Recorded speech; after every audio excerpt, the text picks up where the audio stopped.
الحمد لله نحمده ونستعينه ونؤمن به ونتوكل عليه ونعوذ بالله من شرور أنفسنا ومن سيئات أعمالنا من يهده الله فلا مضل له ومن يضلله فلا هادي له ونشهد أن لا إله إلا الله وحده لا شريك له ونشهد أن محمدا عبده ورسوله أرسله بالهدى ودين الحق ليظهره على الدين كله ولو كره المشركون اللهم صل على محمد وعلى آل محمد كما صليت على إبراهيم وعلى آل إبراهيم وبارك على محمد وعلى آل محمد كما باركت على إبراهيم وعلى آل إبراهيم في العالمين إنك حميد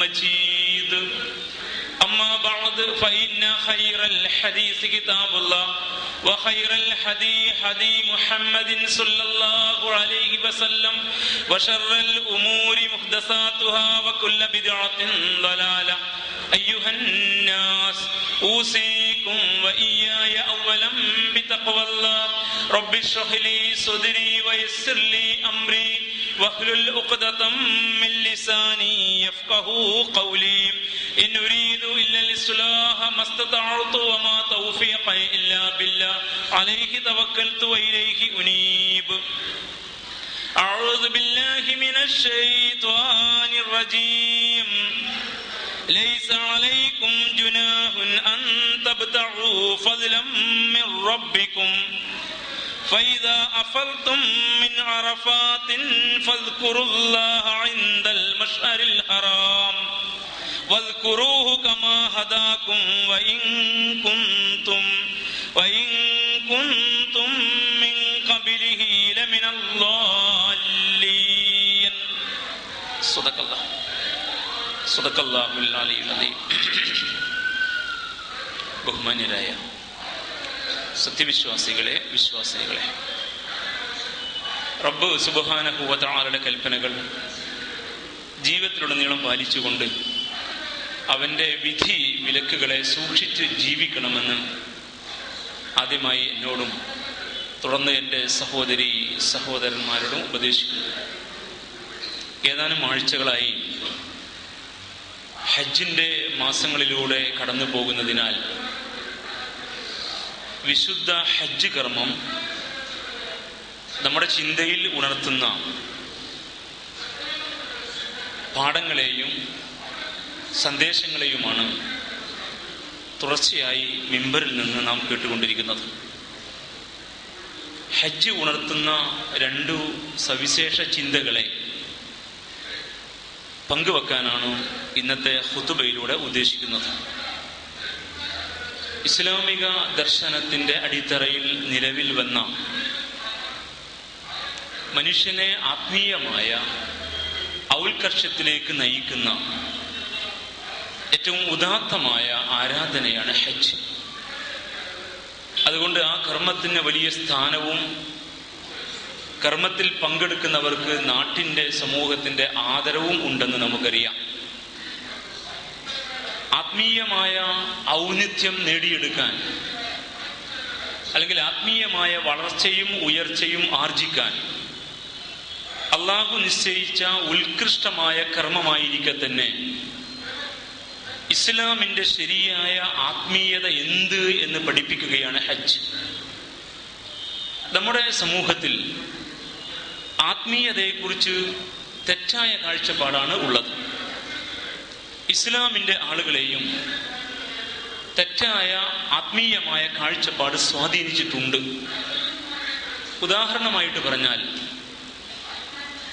ഔദ്യോഗിക ജീവിതം അവസാനിക്കുന്നിടത്ത് സന്യാസം ആരംഭിക്കുന്ന, അല്ലെങ്കിൽ ഭൗതിക വ്യവഹാരങ്ങളും ലൗകിക കൈകാര്യങ്ങളുമായി ഇടപെട്ടുകൊണ്ട് ജീവിച്ചു കൊണ്ടിരിക്കെ അതിന് പരിസമാപ്തി കുറിക്കപ്പെടുന്നത് മുതൽ പിന്നീട് ആത്മീയ ചിന്തയിലേക്ക് പ്രവേശിക്കുന്ന ഒരു തെറ്റായ രീതിശാസ്ത്രം നമ്മുടെ ഈ രാജ്യത്തുണ്ട്.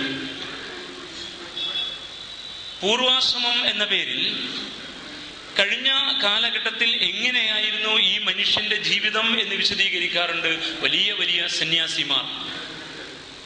അവർ ഉയർന്ന ജോലികൾ ചെയ്തുകൊണ്ടോ കച്ചവടങ്ങൾ ചെയ്തുകൊണ്ടോ അല്ലെങ്കിൽ അവരുടെ കുടുംബത്തിന്റെ മുന്നോട്ടുള്ള പ്രയാണത്തിന് ആവശ്യമായുള്ള വ്യവഹാരങ്ങൾ ഏർപ്പെട്ടുകൊണ്ടോ ജീവിക്കുകയും പിന്നീട് ഒരു ഘട്ടമാകുമ്പോൾ അതിൽ നിന്നെല്ലാം മാറിയിട്ട് ആത്മീയമായ ഒരു രീതിയിൽ വളരുകയും അതിനനുസൃതമായ വേഷവിധാനങ്ങളും ശൈലീ സമീപനങ്ങളുമായിട്ട് തുടരുകയും ചെയ്യുന്നു.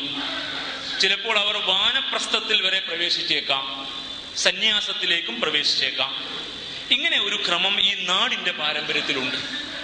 ഇത്രയും പറഞ്ഞു വെച്ചത് ഒരു ഘട്ടം വരെ തോന്നിയതുപോലെ ജീവിക്കുക, അപ്പോൾ ഭൗതികമായ നേട്ടങ്ങളുടെ പിന്നാലെ പോവുക, നമ്മുടെ എല്ലാ ആനന്ദങ്ങളും അനുഭൂതികളും യഥാവിധി നേടിക്കൊണ്ടിരിക്കുക, വലിയ ആസ്തികളുടെയും സംവിധാനങ്ങളുടെയും തലപ്പത്ത് കയറിയിരിക്കുക, അതിൻ്റെ കൂടെ ആത്മസുഖത്തിനായി ആചരിക്കുന്ന ഇത്തിരി ആരാധനകളും സ്മരണകളും അല്ലെങ്കിൽ ദിക്റുകളും ദുആകളും ഒക്കെ ഉണ്ടാവുക. അതെല്ലാം കഴിഞ്ഞ് അവസാനിക്കുമ്പോൾ ഒരു ഹജ്ജിന് പുറപ്പെടുക.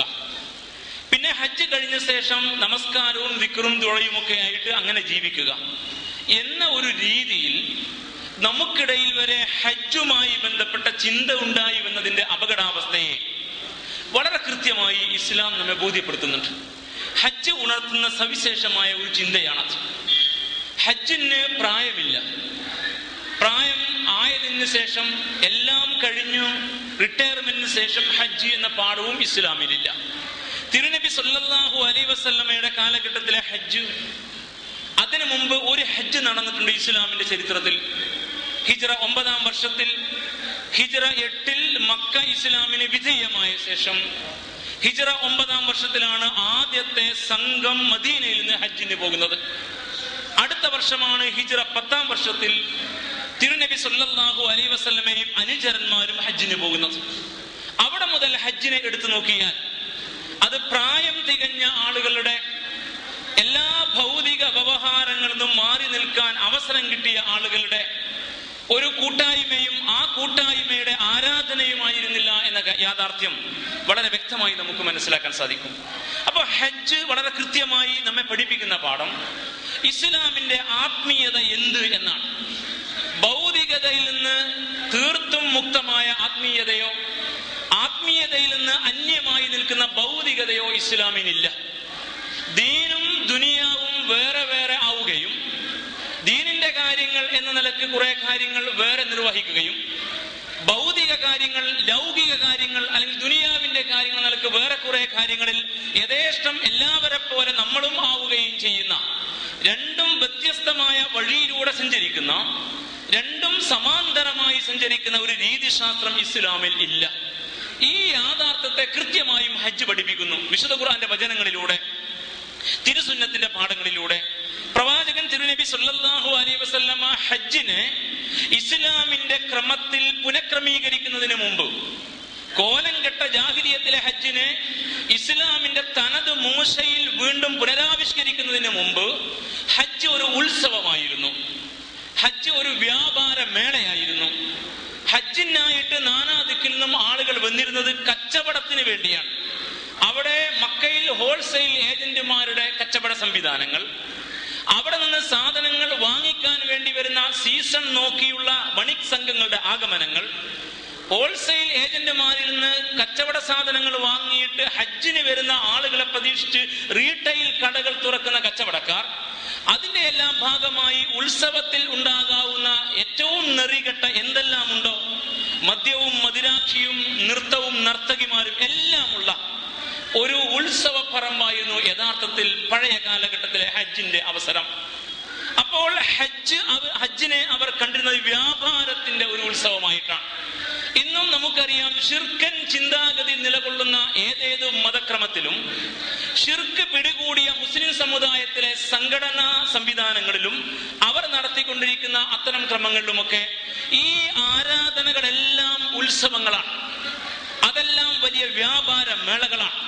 ഒരു വേള പല നേർച്ചയും ഉറൂസും അതുപോലെ തന്നെ പല അമ്പല ഉത്സവങ്ങളും ദിനാചരണങ്ങളും പള്ളിപ്പെരുന്നാളുകളും വിപണന കേന്ദ്രങ്ങളും കച്ചവടക്കാരുമാണ് നടത്തുന്ന യാഥാർത്ഥ്യവും നമുക്കറിയാം.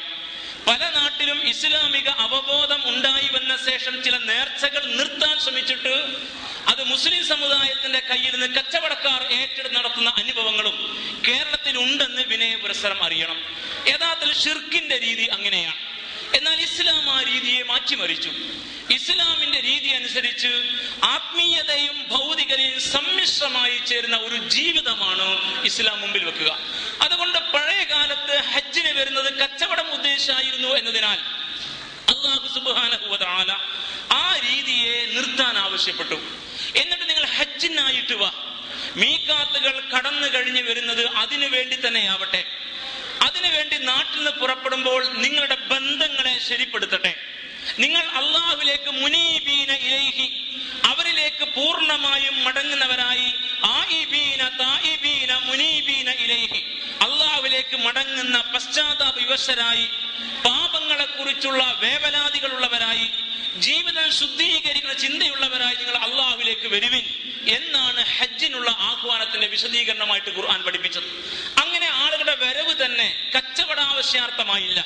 ഹജ്ജിന് പോകുന്നവന്റെ യാത്ര കണ്ടാൽ അറിയാം, അവൻ വ്യാപാരമേളയിൽ പങ്കെടുക്കാനല്ല, അവൻ കച്ചവട ഉത്സവ പറമ്പിൽ ചെന്ന് അവന്റെ താല്പര്യങ്ങളെ പൂർത്തീകരിക്കാനല്ല.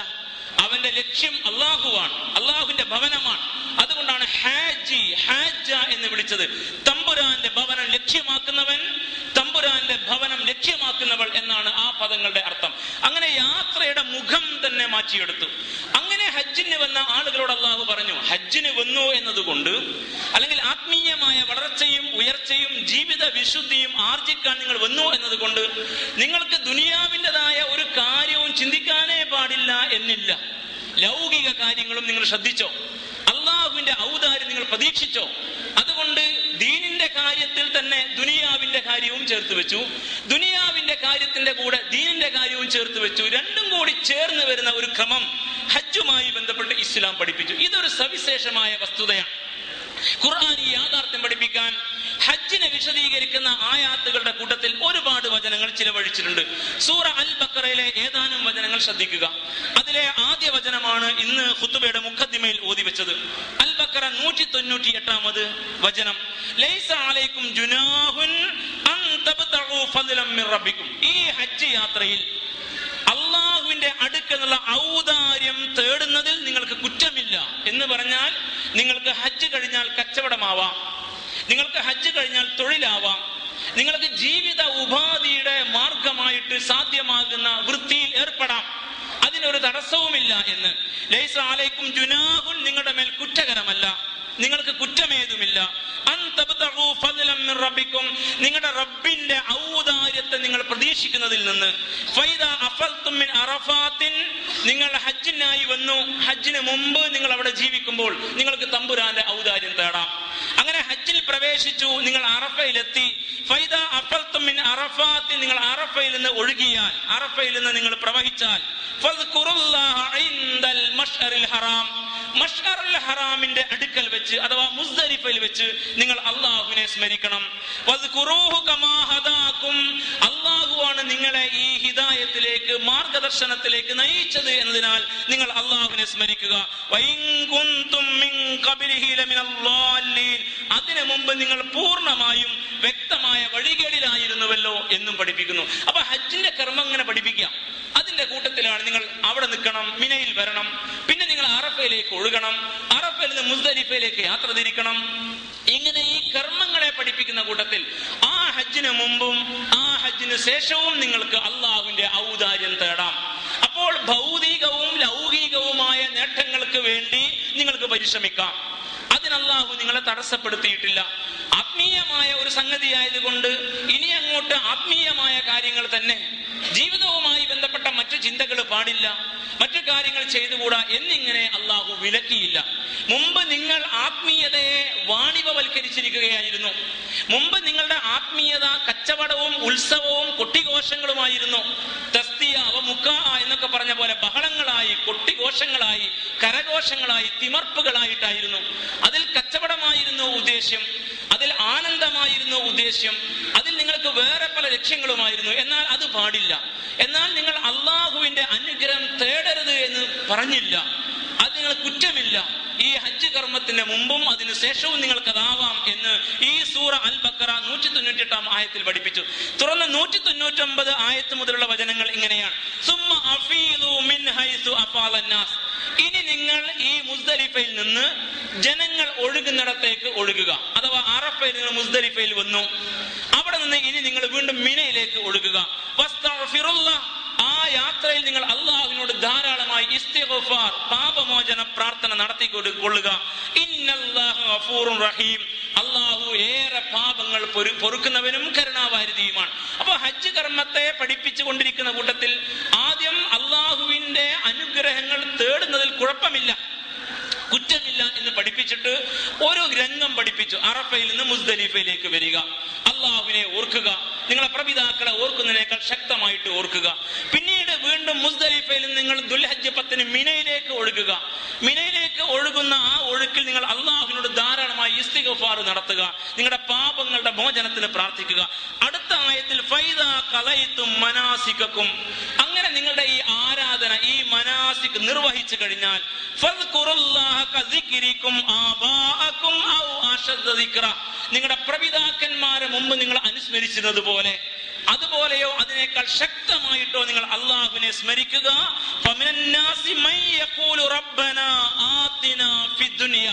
ജനങ്ങളിൽ ഒരു വിഭാഗത്തെ നിങ്ങൾക്ക് ഇങ്ങനെ കാണാം, അവർ അള്ളാഹുവിനോട് പടച്ചവനെ ദുനിയാവിൽ തരണേ, ദുനിയാവിൽ തരണേ എന്ന് മാത്രമായിരിക്കും പ്രാർത്ഥിക്കുക.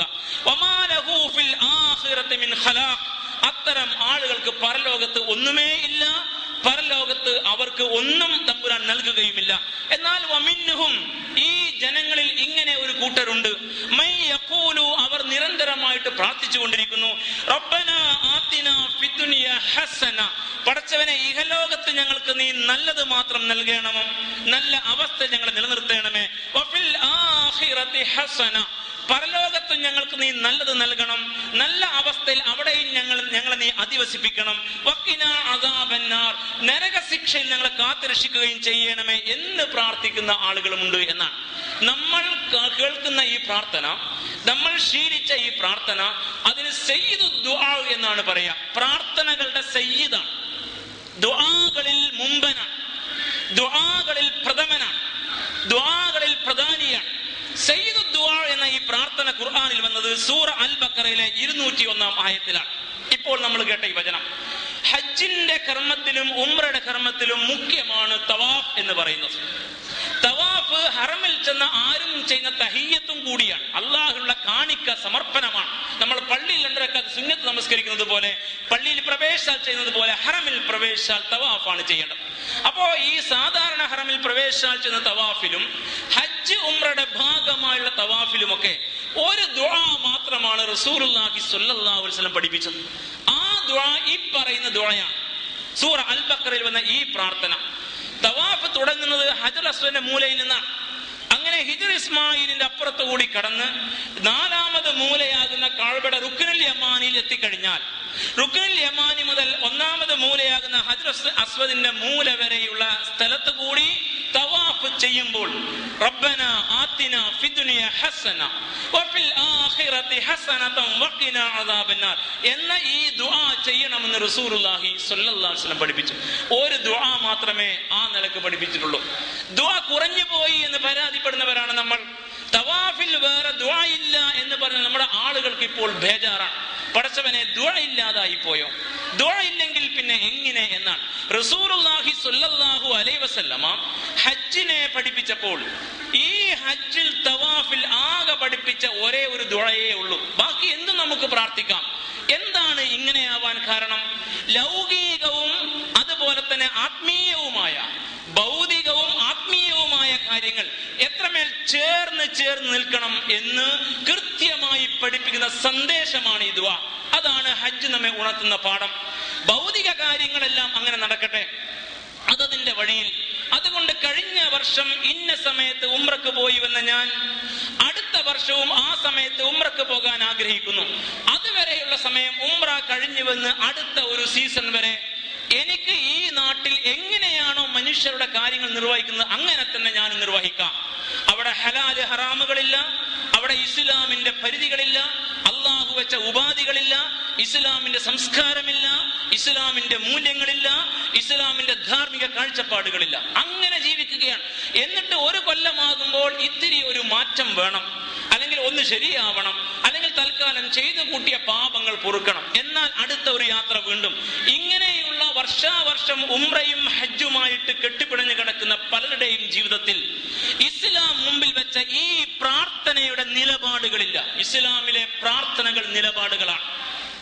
ദുനിയാവിലും നമുക്ക് ഖൈർ വേണം, പരലോകത്തും ഖൈർ വേണം. ദുനിയാവിനെയും നമ്മൾ പരിഗണിക്കണം, പരലോകത്തെയും പരിഗണിക്കണം. രണ്ടും വേർതിരിഞ്ഞ് നിൽക്കുന്ന അവസ്ഥയില്ല. ദുനിയാവിൽ വിജയിക്കണമെങ്കിൽ ഇസ്ലാമിനെ വിടണം എന്നാണ് നമ്മളിപ്പോൾ പഠിച്ചിരിക്കുന്നത്. ഇസ്ലാമിന്റെ നിയമവും ക്രമവും നോക്കിയാൽ ഇവിടെ ജീവിക്കാൻ പറ്റില്ല എന്നാണ് നമ്മിൽ വലിയവർ സംസാരിച്ചു കൊണ്ടിരിക്കുന്നത്. അത് നമ്മുടെ പാവങ്ങൾ ഏറ്റെടുക്കുകയാണ്. ഇസ്ലാമിന്റെ നിയമവും ക്രമവും നോക്കിയാൽ ഇവിടെ കച്ചവടം ചെയ്യാൻ കഴിയില്ല. ഇസ്ലാമിന്റെ നിയമവും ക്രമവും പാലിച്ചവിടെ രാഷ്ട്രീയം പ്രവർത്തിക്കാൻ കഴിയില്ല. ഇസ്ലാമിന്റെ നിയമവും ക്രമവും പാലിച്ചാൽ ഇവിടെ വിവാഹത്തിലൂടെ നമുക്ക് ധനാഗമന മാർഗം എന്ന വഴി തുറന്നു കിട്ടില്ല. ഇങ്ങനെയുള്ള ഒരു അവസ്ഥയിൽ ദുനിയാവിന്റെ കാര്യങ്ങളായി മറ്റുള്ളവരെ പോലെ നമ്മളും, പിന്നീട് ആത്മീയമായ കാര്യങ്ങൾ ഇത്തരം ഇബാദാത്തുകളുടെ വഴികളായി അങ്ങനെയും എന്ന ഒരു അവസ്ഥ സംഭവിച്ചിട്ടുണ്ട് എങ്കിൽ നമ്മൾ ഹജ്ജിന്റെ സന്ദേശം പഠിച്ചിട്ടില്ല. നമ്മൾ ഹജ്ജിൽ പ്രത്യേകമായി പഠിപ്പിച്ച ഈ പ്രാർത്ഥനയും പഠിച്ചിട്ടില്ല. ഈ പ്രാർത്ഥനയുടെ നിലപാടും പഠിപ്പിച്ചത് ഖുർആൻ പഠിപ്പിക്കുന്ന ദുആയാണ്. ആ ദുആയാണ് ഹജ്ജിലെ ഒരേ ഒരു ദുആയായിട്ട് തവാഫിന്റെ കാര്യത്തിൽ റസൂലുള്ളാഹി പഠിപ്പിച്ചത്. അപ്പോൾ കൃത്യമായ ഒരു നിലപാട് ഈ വിഷയത്തിൽ ഹജ്ജ് നമ്മെ ഉണർത്തുന്നു. നമുക്ക് ഭൗതികമായ കാര്യങ്ങളിൽ പ്രവേശിക്കണം, നമ്മുടെ കുടുംബം പോറ്റണം, നമ്മുടെ ആവശ്യങ്ങൾ നിർവഹിക്കണം, നമുക്ക് വളർച്ചയും ഉയർച്ചയും ഉണ്ടാകണം, നമ്മുടെ വരും തലമുറയെ അനാഥരായി വിടാൻ പാടില്ല. അതുകൊണ്ട് ദുനിയാവിൽ നിലനിൽക്കാൻ വേണ്ടി പണിയെടുക്കണം, അള്ളാഹുവിന്റെ ഔദാര്യം തേടണം. അത് അള്ളാഹു പ്രോത്സാഹിപ്പിച്ചിരിക്കുന്നു. നമസ്കാരത്തിന് വേണ്ടി ജുമയിൽ പങ്കെടുക്കുന്ന നാം കഴിഞ്ഞ ഖുതുബയിൽ കേട്ടതുപോലെ നമ്മുടെ പ്രാദേശിക സമ്മേളനത്തിൽ പങ്കെടുത്തുകൊണ്ടിരിക്കുകയാണ്. ജുമക്ക് വേണ്ടി ആഹ്വാനം ഉണ്ടായാൽ ഉടനെ പുറപ്പെടണം എന്ന് നമ്മോട് പറഞ്ഞു. യാ അയ്യുഹല്ലദീന ആമനു ഇദാ നൂദിയ ലിസ്സലാത്തി മിൻ യൗമിൽ ജുമുഅ ഫസ്അഉ ഇലാ ദിക്രില്ലാഹ്. ആ ദിക്റിൽ പങ്കെടുക്കാൻ വേഗം പുറപ്പെടണം. വദറുൽ ബൈ, കച്ചവടമൊക്കെ നിർത്തണം. ദുനിയാവിന്റെ കാര്യമൊക്കെ അവിടെ നിർത്ത്. തൽക്കാലം കച്ചവടം നിർത്തിയിട്ട് അവിടെ നിന്ന് എഴുന്നേറ്റിങ് പോര്. എന്നിട്ട് അങ്ങനെ നിങ്ങൾ ജുമുഅ നിർവഹിച്ചു കഴിഞ്ഞാൽ ഫൈദാ ഖുദിയത്തിസ് സ്വലാത്തു വഇദാ ഖുദിയത്തിസ് സ്വലാത്തു ഫന്തശിറൂ ഫിൽ അർദ് ഫന്തശിറൂ ഫിൽ അർദ്. അങ്ങനെ ജുമുഅ നിർവഹിച്ചു കഴിഞ്ഞാൽ ഉടനെ നിങ്ങൾ ഭൂമിയിൽ പരക്കുവിൻ. ഫന്തശിറൂ ഫിൽ അർദി വബ്തഗൂ മിൻ ഫദ്ലില്ലാഹ്. നേരത്തെ സൂറ അൽ ബഖറയിൽ ഈ പറയുന്ന 198 ആയത്തിൽ പഠിപ്പിച്ച അതേ പ്രയോഗം, വബ്തഗൂ മിൻ ഫദ്ലില്ലാഹ്, അല്ലാഹുവിന്റെ ഔദാര്യം തേടുവിൻ. ഭൂമിയിൽ പരന്നിട്ട് നിങ്ങൾക്ക് ഭൗതികമായ നിങ്ങളുടെ നിലനിൽപ്പിന് വേണ്ടത് ഒരുക്കൂട്ടുവിൻ എന്നാണ് പഠിപ്പിച്ചത്. അപ്പൊ ആത്മീയതയിൽ നിന്ന് മുക്തമായ ഒരു ഭൗതികതയിൽ നിന്ന് മുക്തമായ ഒരു ആത്മീയതയോ ഇസ്ലാമിനില്ല. ദീനും ദുനിയാവും ഇസ്ലാമിൽ രണ്ടല്ല. ഏത് ദീനീയ കാര്യത്തിലും ദുനിയാവിന്റെ ഒരു വശമുണ്ടാവും, ഏത് ദുനിയാവിന്റെ കാര്യത്തിലും ദീനിന്റെ ഒരു വശവും ഉണ്ടാവും. ഇതിനെ മാറ്റി നിർത്തി പോകാൻ നമുക്ക് പറ്റില്ല. നമസ്കരിക്കാൻ വേണ്ടി പള്ളി നിർമ്മിക്കലും ദീനിന്റെ കാര്യമാണ്. ആർക്കാണ് സംശയം? നമ്മുടെ സമുദായത്തിൽ ആർക്കുമേ സംശയമില്ല. അതുകൊണ്ട് പള്ളി ഉണ്ടാക്കാൻ വേണ്ടി നമ്മൾ വേഗം ദീനിയായ കാര്യമെന്നോണം സംഘടിക്കും, അതിന് സംഭാവനകൾ കണ്ടെത്തും, നമ്മൾ പള്ളി സ്ഥാപിക്കും. എന്നാൽ പള്ളി സ്ഥാപിക്കുക എന്ന ദീനീ കാര്യത്തിൽ ദുനിയാവിന്റെ ഒരു വശമുണ്ട്. എങ്ങനെയാണ് നിർമ്മിക്കേണ്ടത്? അത് ഹബീബിന്റെ കാലത്തെ ഈത്തപ്പന തടിയും ഓലയും ആവണോ? അതല്ല പിൽക്കാലത്ത് മുമ്പ് ഉണ്ടായിരുന്ന പോലെ തന്നെ ഷെഡ് ആവണമോ? അതല്ല ഈ കാലഘട്ടത്തിലെ സുന്ദരമായ കോൺക്രീറ്റ് ബിൽഡിംഗ് ആകണമോ? അതിന്റെ തറയിൽ നമ്മൾ എന്താണ് പാവേണ്ടത്? അത് AC ആവണമോ വേണ്ടയോ എന്നൊക്കെയുള്ള കാര്യങ്ങൾ ആ വിഷയത്തിലെ ദുനിയാവിന്റെ കാര്യമാണ്. ദീനിയായ വിഷയമാണ്, പക്ഷെ അതിൽ ദുനിയാവിന്റെ ഒരു വശമുണ്ട്. കച്ചവടം ദുനിയാവിന്റെ ഒരു സംഗതിയാണ്. ഭൗതികമായി നിലനിൽക്കാൻ വേണ്ടി നാം ഏർപ്പെടുന്ന തൊഴിൽ മേഖലയിൽ സവിശേഷമായ ഒന്ന്. ആ കച്ചവടം ദുനിയാവിന്റെ കാര്യമാണ് എന്നതുകൊണ്ട് അതിൽ ദീനിന് പ്രവേശനമില്ല എന്ന് ആരാണ് നമ്മെ പഠിപ്പിച്ചത്? അവിടെ ദീനിന് ഒരു വശമുണ്ട്. എന്ത് കച്ചവടം ചെയ്യണം എന്നത് ദുനിയാവിന്റെ കാര്യമാണ്. നിങ്ങളൊരു മാർക്കറ്റിന്റെ പരിസരത്താണ് കച്ചവടം തുടങ്ങുന്നത് എങ്കിൽ, നിങ്ങൾക്ക് കച്ചവട കണ്ണുണ്ട് എങ്കിൽ അവിടെ എന്താണ് ഇപ്പോൾ ആവശ്യം, എന്ത് തരം കച്ചവടത്തിനാണ് അവിടെ സാധ്യത, എന്തൊന്നാണ് അവിടെ സാധ്യമാവുക എന്ന കൃത്യമായ പഠനം നടത്തും. അതതിൽ അതിലെ കച്ചവടത്തിന്റെ ദുനിയാവിന്റെ വശമാണ്. അങ്ങനെ നിങ്ങൾ അവിടെ നിങ്ങൾക്ക് കച്ചവടം ചെയ്യാൻ പറ്റുന്ന ഒരു കേന്ദ്രം തുറക്കുന്നു, ഒരു കച്ചവട സ്ഥാപനം. അങ്ങനെ തുറന്നു കഴിയുമ്പോൾ ആ കച്ചവട സ്ഥാപനത്തിൽ എങ്ങനെ നിങ്ങൾ കച്ചവടം ചെയ്യണമെന്നത് ദുനിയാവിന്റെ കാര്യമല്ല, ദീനിന്റെ കാര്യമാണ്.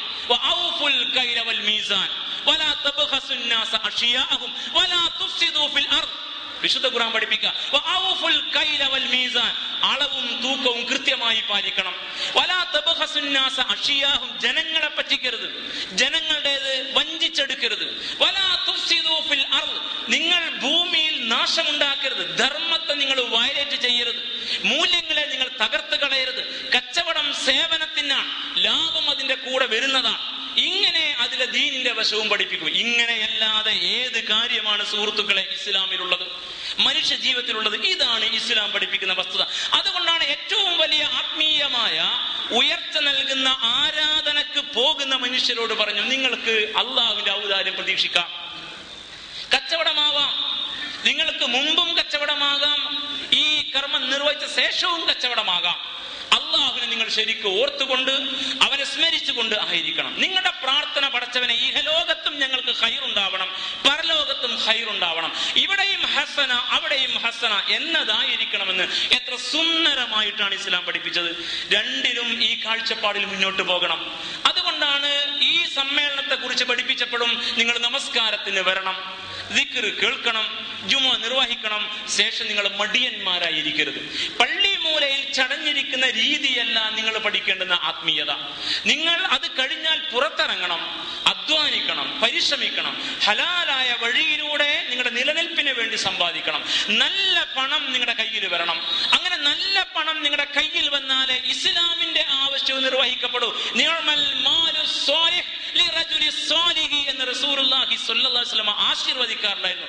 നല്ല മനുഷ്യരുടെ കയ്യിൽ നല്ല പണം വരട്ടെ, നല്ല മനുഷ്യർക്ക് നല്ല പണം വരട്ടെ. അപ്പൊ നന്നായിട്ട് അധ്വാനിക്കാൻ, ആ അധ്വാനത്തിൽ ഇസ്ലാമിനെ കൈയൊഴിയാതിരിക്കാൻ, നന്നായിട്ട് അള്ളാഹുവിന്റെ മാർഗത്തിൽ പരിശ്രമിക്കാൻ, അങ്ങനെ തമ്പുരാനുമായി അടുത്തു നിൽക്കാൻ. അപ്പോൾ ഇഹലോകത്തും ഹസന, പരലോകത്തും ഹസന, നരകമോചനം. റബ്ബനാ ആതിനാ ഫിദ്ദുനിയ ഹസന വഫിൽ ആഖിറതി ഹസനതൻ വഖിനാ അദാബന്നാർ. സൂറ അൽ ബഖറയിലെ 201-ാമത് വചനം. എന്നിട്ട് ആ സംഗതിയെ അല്ലാഹു അവസാനിപ്പിക്കുന്നത് എങ്ങനെയാണ്? ഉലൈക ലഹും നസീബു മിമ്മാ കസബു. ഇത്തരം ആളുകൾ രണ്ടിടത്തും ഖൈർ ഉദ്ദേശിച്ച് രണ്ട് മേഖലയിലും, ദീനിന്റെയും ദുനിയാവിന്റെയും മേഖലയിലും ഇസ്ലാമിന്റെ ധർമ്മത്തെ പാലിച്ച് പ്രവർത്തിക്കുന്ന ആളുകൾ, ഉലൈക ലഹും നസീബു മിമ്മാ കസബു, അവർ സമ്പാദിച്ചതിന്റെ ഉദാത്തമായ ഫലം അവർക്കുണ്ട്. വല്ലാഹു സരീഉൽ ഹിസാബ്, അല്ലാഹു വളരെ വേഗത്തിൽ വിചാരണ നടത്തിയിട്ട് ഈ സത്ഫലങ്ങളെ അനുഭവിക്കാൻ അവർക്ക് അവസരം കൊടുക്കുന്നവനാണ് എന്ന് സൂറത്തുൽ ബഖറ 198 മുതൽ 202 കൂടിയ വചനങ്ങൾ. ഹജ്ജിനെ മുമ്പിൽ നിർത്തിക്കൊണ്ടാണ് പഠനം. അപ്പോൾ ഹജ്ജ് നൽകുന്ന സവിശേഷമായ ചിന്തയും പാഠവും ഇതാണ്. ഭൗതികവും ആത്മീയതവുമായ കാര്യങ്ങളെ വേർതിരിച്ചല്ല നമ്മൾ മുന്നോട്ട് പോകേണ്ടത്. രണ്ടും സമ്മിശ്രമായി പരസ്പരം ചേർന്നുകൊണ്ടാണ് മുന്നോട്ട് പോകേണ്ടത്. ഈ യാഥാർത്ഥ്യം അറിഞ്ഞിരുന്നു എങ്കിൽ നമ്മൾ ആരാധനാദി കാര്യങ്ങൾക്ക് പരിഗണന കൊടുക്കുന്നവരും ബാക്കി ജീവിത മേഖലകൾ, ലൗകിക ജീവിത മേഖലകളെ പരിഗണിക്കാത്തവരുമാകുന്ന അവസ്ഥ സംഭവിക്കുമായിരുന്നില്ല. പക്ഷെ അത് സംഭവിച്ചിരിക്കുന്നു. ഹജ്ജ് ചെയ്യാഞ്ഞിട്ടല്ല, ജുമുഅയിൽ പങ്കെടുക്കാഞ്ഞിട്ടുമല്ല, ഇസ്ലാമിനെ നാം ശരിയായിട്ട് പഠിപ്പിച്ചില്ല.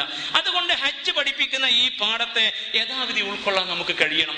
റസൂലുള്ളാഹി സ്വല്ലല്ലാഹു അലൈഹി വസല്ലം ഇതിനെ കൃത്യമായിട്ട് ഒരു വചനമായി, അതൊരു തത്വമായി നമ്മുടെ മനോമുഖരത്തിൽ പച്ചയായി നിൽക്കാൻ ഉതകും വിധം ഇങ്ങനെ മൊഴിഞ്ഞു.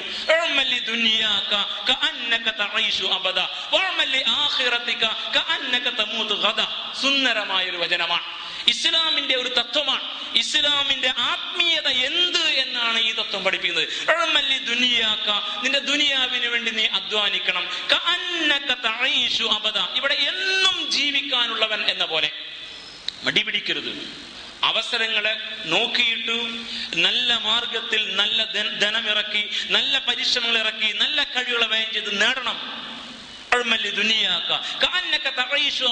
അപ്പോൾ ഇവിടെ എന്നും ജീവിക്കേണ്ടവനാണെന്ന പോലെ തന്നെ പണിയെടുക്കണം.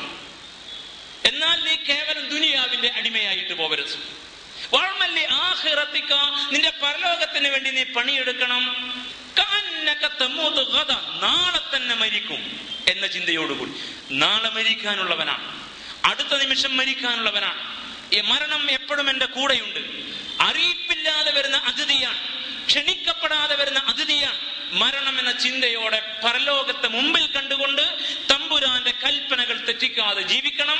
എന്നാൽ ഇവിടെ ജീവിക്കണം എന്ന ചിന്തയോടുകൂടി അധ്വാനിക്കുകയും വേണമെന്ന് കൃത്യമായിട്ട് പഠിപ്പിച്ചൊരു ദർശനമാണ് ഇസ്ലാം. പക്ഷെ ഈ ദർശനത്തെ മനസ്സിലാക്കാൻ എല്ലാ ആരാധനകളും പുഷ്കലമായി നിന്നിട്ടും മുസ്ലിം സമുദായത്തിന് പറ്റിയില്ല എന്നത് ഏറെ വേദനാജനകമായ ഒരു അവസ്ഥയാണ്. ഒരു സംഭവം കൂടി പറയുമ്പോൾ ഇതിന്റെ ഗൗരവം നമുക്ക് ബോധ്യമാകും. മഹാനായ റസൂലുള്ളാഹി സ്വല്ലല്ലാഹു അലൈഹി വസല്ലമയും അനുചരന്മാരും മദീനയിൽ ജീവിക്കുന്ന കാലഘട്ടത്തിൽ അവിടെ മദീന സാമൂഹിക ക്രമത്തിന്റെ രീതി അനുസരിച്ചു വളർച്ചയും ഉയർച്ചയും സാമ്പത്തികമായ അഭിവൃദ്ധിയും നിലനിൽപ്പിന്റെ ആധാരവുമായി അവർ മുഖ്യമായും കണ്ടിരുന്ന തൊഴിലിടം കൃഷിയായിരുന്നു. മക്കക്കാരുടേത് കച്ചവടവും. ഇങ്ങനെ പ്രാദേശികമായ ഭേദങ്ങൾ തൊഴിൽ മേഖലയിലെ ഭേദങ്ങളായിട്ട് മാറുമെന്ന് നമുക്കറിയാം. അതുകൊണ്ട് മദീനയിൽ റസൂലുള്ളാഹി കൃഷിയെ പ്രോത്സാഹിപ്പിച്ചു സല്ലല്ലാഹു അലൈഹി വസല്ലം. കൃഷിയെ പ്രോത്സാഹിപ്പിച്ച് ഹബീബിന്റെ ഭാഗത്ത് നിന്ന് വന്ന തിരുവചനങ്ങൾ അധികവും മദീനയിൽ അവതരിച്ചതാണ്, അല്ലെങ്കിൽ മദീന റസൂലുള്ളാഹി പ്രവചിച്ചതാണ്, പ്രഖ്യാപിച്ചതാണ് എന്ന യാഥാർത്ഥ്യം നമുക്കറിയാം. അങ്ങനെയിരിക്കെ മലമുകളിൽ നിന്ന് ഒഴുകി വരുന്ന ഒരു ജലസ്രോതസ്സിനെ ആശ്രയിച്ച് ജലസേചനം നടത്തി കൃഷി ചെയ്യുന്ന തട്ടുതിരിച്ച കൃഷി രീതി ശാസ്ത്രമായിരുന്നു മദീനയുടേത്. പമ്പിംഗ് സമ്പ്രദായം അന്ന് കണ്ടുപിടിക്കപ്പെട്ടിട്ടില്ല. ഇങ്ങനെയുള്ള ഒരു രീതിയിൽ കൃഷി നടന്നുകൊണ്ടിരിക്കെ രണ്ട് ആളുകൾ തമ്മിൽ തോട്ടം നനക്കുന്ന വിഷയത്തിൽ തർക്കമുണ്ടായി. രണ്ടുപേരും പ്രഗത്ഭരായ സഹാബികളാണ്. ഒരാള് മുഹാജിറാണ്, ഒരാള് അൻസാരിയാണ് റളിയല്ലാഹു തആല അൻഹുമ. ആര് ആദ്യം നനക്കണം എന്നതാണ് തർക്ക വിഷയം. തികച്ചും നമ്മുടെ ഭാഷയിൽ പറഞ്ഞ ദുനിയാവിന്റെ കാര്യത്തിൽ തർക്കം എങ്കിൽ കോടതിയിലാണ് പോവേണ്ടത്, അത് പള്ളിയിലേക്ക് പോവില്ല. നമ്മുടെ കാഴ്ചപ്പാടിൽ അത് ദുനിയാവിന്റെ കാര്യമായതുകൊണ്ട് എന്ത് കളിയും കളിക്കാം എന്നാണ് നമ്മൾ മനസ്സിലാക്കുക. അതിൽ ജയിക്കലാണ്, കോടതി വിധി അനുകൂലമാകലാണ് പ്രധാനം. അത് നീതിയാണോ ധർമ്മമാണെന്ന് പ്രശ്നമല്ല എന്നാണ് നമ്മൾ തീരുമാനിക്കുക. അതാണ് നമുക്ക് സംഭവിച്ച തെറ്റിന്റെ ആഴം മനസ്സിലാക്കാൻ പറയാവുന്ന ഒരു രീതി. അവിടെ നീതിയില്ല, ധർമ്മമില്ല. അതിന് ഇസ്ലാമികമായ പരിഹാരമല്ല, അതിന് കിതാബിന്റെ നിർദ്ദേശങ്ങളല്ല നമ്മൾ തേടുന്നത്. നന്നായിട്ട് നമസ്കരിക്കുമ്പോഴും ഹജ്ജ് ചെയ്യുമ്പോഴും അത് ദുനിയാവിന്റെ കാര്യമാണ്. അതിൽ ഈ കോടതിയെ സമീപിച്ച് ആ കോടതിയിൽ എങ്ങനെയൊക്കെ നമുക്ക് അനുകൂലമാക്കി മാറ്റാമോ അത്തരത്തിൽ കാര്യങ്ങളെ അനുകൂലമാക്കി സാക്ഷിയെ കൂറുമാറ്റിയും കള്ളസാക്ഷി പറയിച്ചും ഏത് രീതിയിലും നാം വിധി അനുകൂലമാക്കും. വിധി അനുകൂലമായതിന്റെ ബലത്തിൽ നമ്മൾ അക്രമം തുടരും. ഇതാണ് നിലവിൽ ഒരു സമുദായത്തിന് സംഭവിച്ച ദുരന്തം. അത് മുസ്ലിം സമുദായത്തിന് പാടില്ലായിരുന്നു. ഇത് തോട്ടം നനയ്ക്കുന്ന വിഷയ ദുനിയാവിന്റെ കാര്യം തന്നെ.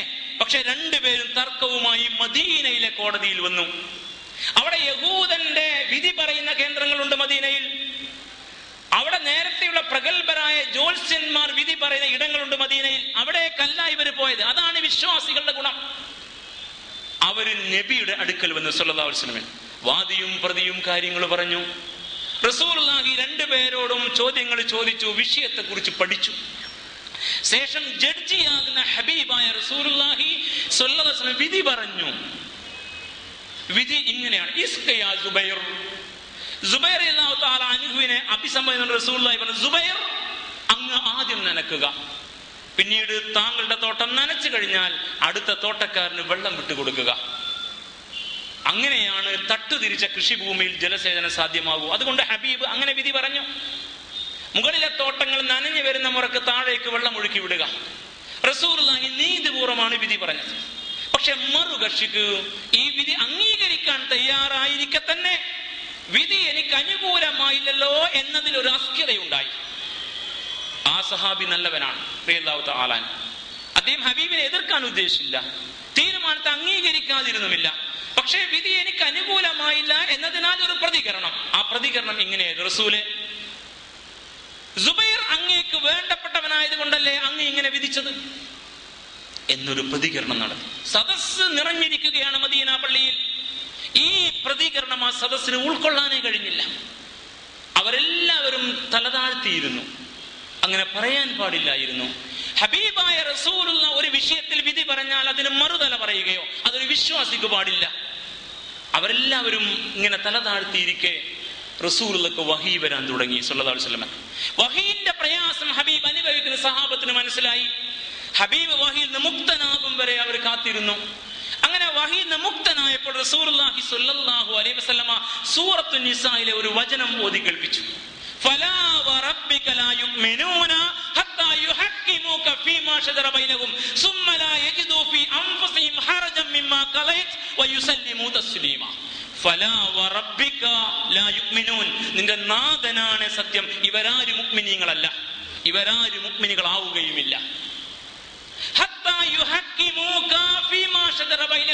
അവരുടെ ജീവിതവുമായി ബന്ധപ്പെട്ട വിഷയത്തിൽ അങ്ങയെ അവർ ഹാക്കിമായി, വിധികർത്താവായി, അങ്ങ് നൽകുന്ന വിധിയാണ് സ്വീകാര്യം എന്ന രീതിയിൽ അങ്ങയെ അവർ വിധി കേന്ദ്രമായി, വിധി കിട്ടുന്ന ഇടമായി അംഗീകരിക്കാത്ത കാലത്തോളം അവർ മുഅ്മിനീങ്ങളാവില്ല. അള്ളാഹുവിന്റെ കിതാബിന്റെയും സുന്നത്തിന്റെയും വിധി സ്വീകരിക്കാത്തവർ മുഅ്മിനാവില്ല.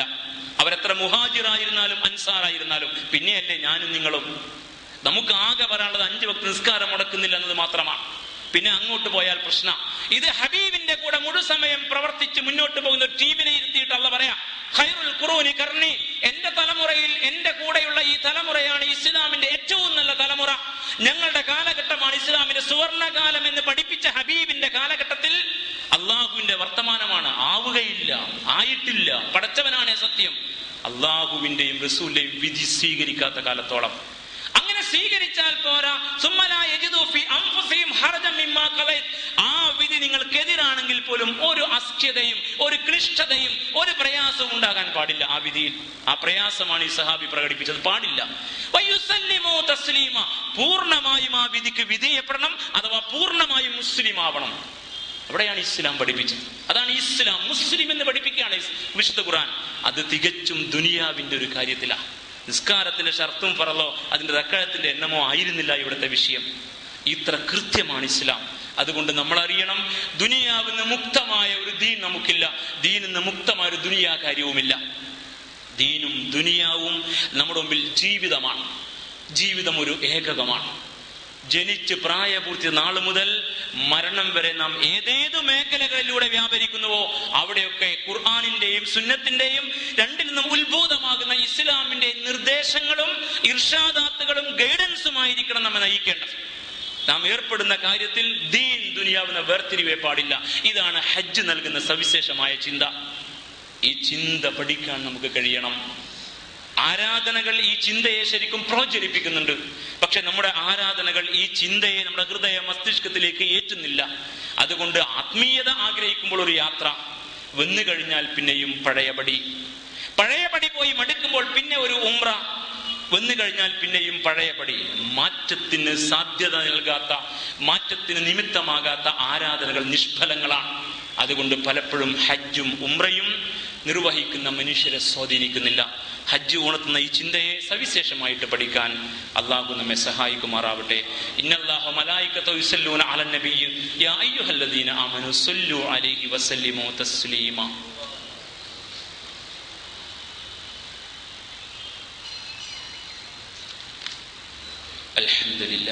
അൽഹംദുലില്ലാഹി റബ്ബിൽ ആലമീൻ. اللهم صل وسلم على عبدك ورسولك محمد الأمين وعلى آله وأصحابه أجمعين. أيها الناس أوصيكم ثانيا بتقوى الله يا أيها الذين آمنوا اتقوا الله حق تقاته ولا تموتن إلا وأنتم مسلمون. ബഹുമാന്യരായ സഹോദരി സഹോദരന്മാരെ, പ്രപഞ്ചനാഥന്റെ കൽപ്പനകൾ പാലിച്ച് ജീവിക്കണമെന്ന് ഒരിക്കൽ കൂടി ഉണർത്തുന്നു. 2 കാര്യങ്ങൾ സൂചിപ്പിക്കാനുണ്ട്. കഴിഞ്ഞ ആഴ്ച ഓർമ്മപ്പെടുത്തിയതുപോലെ നമ്മുടെ സ്വന്തം സഹോദരന്മാർ മുസഫർ നഗർ കലാപത്തിന്റെ ഇരകളായി മാറിയവർ, അവരെ സഹായിക്കാൻ കാര്യമായ ഒരു കളക്ഷൻ ഇന്ന് പള്ളിയിൽ നടക്കുമെന്ന് അറിയിച്ചിരുന്നു. 3 ജില്ലകളിൽ ഈ വിപത്ത് വലിയ അളവിൽ ബാധിച്ചിരിക്കുകയാണ്. 100,000-ലേറെ പേർ അതിൻ്റെ ഇരകളായി മാറിയിരിക്കുന്നു. 50ഓളം പേർ കൊല്ലപ്പെട്ട ഈ കലാപത്തിൽ ആയിരങ്ങൾക്ക് മാരകമായ മുറിവ് പറ്റിയിട്ടുണ്ട്. ക്യാമ്പുകളിലും ബന്ധുവീടുകളും അഭയം തേടിയവർ പിന്നെയും 1,00,000-ലധികം വരുമെന്നാണ് കണക്കുകൾ. അവർക്ക് ഭക്ഷണം വേണം, അവർക്ക് ഉടുക്കാൻ ഉടുതുണി വേണം, അവർക്ക് ശരിയായ ചികിത്സ വേണം, അവർക്ക് നിയമ പരിരക്ഷ വേണം, അവരുടെ പുനരധിവാസം നടക്കണം. ഈ വിഷയത്തിൽ സ്വസ്ഥമായി ജീവിക്കുന്ന നമുക്ക് വലിയ പങ്ക് നിർവഹിക്കാൻ കഴിയേണ്ടതുണ്ട്. അതുകൊണ്ട് നമ്മുടെ സ്വന്തം സഹോദരന്മാർക്ക് വേണ്ടി നമ്മുടെ മഹല്ല് ജമാഅത്ത് നടത്തുന്ന കളക്ഷനിൽ നമ്മുടേതായ പങ്ക് നിർവഹിക്കണമെന്ന് അള്ളാഹുവിൻ്റെ ദീനിൻ്റെ പേരിൽ ഉണർത്തുന്നു. ആദ്യം നമ്മുടെ സൽക്കർമ്മങ്ങളെ സ്വീകരിക്കുമാറാവട്ടെ. രണ്ടാമത്തേത് ഉലൂഹിയത്തിൻ്റെ വിഷയമാണ്. ഷെയർ ചേരാൻ ബാക്കിയുള്ളവർ, ഇനിയും ചേരാൻ കഴിയുന്നവർ ആ വിഷയത്തിൽ പങ്കാളികളാവണം. നല്ല നിലക്ക് അതിൻ്റെ മാംസദാനവും ആ ബലിയുടെ നിർവഹണവും നടക്കണം. അള്ളാഹു സുബ്ഹാനഹു വ തആല നാം അവൻ്റെ മാർഗത്തിൽ നൽകുന്ന ദാനങ്ങളെ സ്വീകരിക്കുമാറാവട്ടെ. നമ്മുടെ കർമ്മങ്ങൾക്ക് അർഹമായ പ്രതിഫലം തമ്പുരാൻ നൽകി അനുഗ്രഹിക്കുമാറാവട്ടെ. അല്ലാഹുമ്മ റളി അനിൽ ഖുലഫാഇ റാഷിദീൻ വ ഉമറാഇൽ മുർഷിദീൻ അൻ അബീ ബക്രിൻ സിദ്ദീഖ് വ ഉമർ ഇബ്നുൽ ഖത്താബ് വ ഉസ്മാൻ ഇബ്നു അഫ്ഫാൻ വ അലി ഇബ്നു അബീ ത്വാലിബ് വ അമ്മൈ നബിയിക ഹംസത വൽ അബ്ബാസ് വ ബഖിയത്തി സ്വഹാബത്തി വൽ ഖറാബത്തി വത് താബിഈന കുല്ലിഹിം അജ്മഈൻ. اللهم اغفر للمؤمنين والمؤمنات والمسلمين والمسلمات الأحياء منهم والأموات إنك مجيب الدعوات يا قاضي الحاجات. اللهم أعز الإسلام والمسلمين وأذل الشرك والمشركين. اللهم أعز الإسلام والمسلمين وأذل الكفر والكافرين. اللهم أعز الإسلام والمسلمين وأذل الظلم والظالمين. اللهم أجرنا من النار. اللهم أجرنا من النار. اللهم أجرنا من النار. ربنا اغفر لنا ولإخواننا الذين سبقونا بالإيمان ولا تجعل في قلوبنا غلا للذين آمنوا ربنا إنك رؤوف رحيم. ربنا آتنا في الدنيا حسنة وفي الآخرة حسنة وقنا عذاب النار. آمين برحمتك يا أرحم